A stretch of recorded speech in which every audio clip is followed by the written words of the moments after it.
రాగి పిండి ప్రిపేర్ చేస్తున్నానండి. ఒక గ్లాసు బియ్యం వేసుకొని వాటర్ పోసి క్లీన్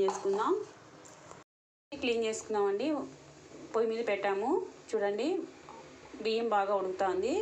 కొంచెం ఉడికినాక సంగటి ఉడుకుతూ ఉంది చూడండి. ఇది బాగా ఉడుకుతూ ఉంది.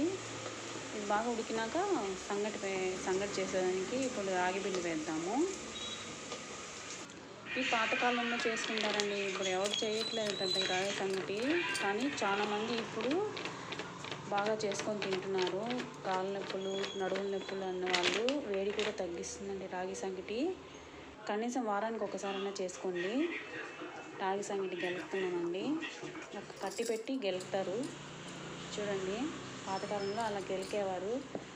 ఇప్పుడు గెలికేసి తిప్పేస్తున్నారు, సంగటి చేస్తున్నారు చూడండి.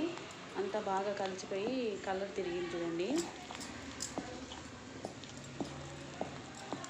అట్లా గెలుకుంటే కింద వైట్గా ఉండే రైస్ అంతా మొత్తం కలిసి బాగుంటుంది. ఇప్పుడు పొయ్యి మీద కొంచెంసేపు సెగబెట్టండి. ఎందుకంటే కొంచెం తేమగా ఉంటుంది కదా, సంగటి మన ముద్ద చేసేదానికి బాగా వస్తుంది. రాగి సంగటి చేశానండి. ఇప్పుడు ఎండుమిరపకాయ పులిహోర చేద్దాము.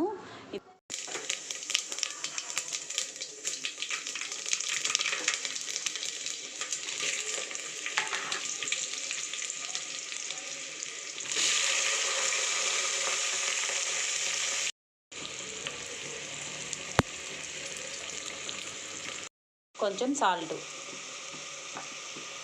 బాగా వాటర్లో బాగా బాయిల్ అవ్వాలండి. బాయిల్ అయితే టేస్ట్ సూపర్గా వస్తుంది, సంగటిలోకి బాగుంటుంది.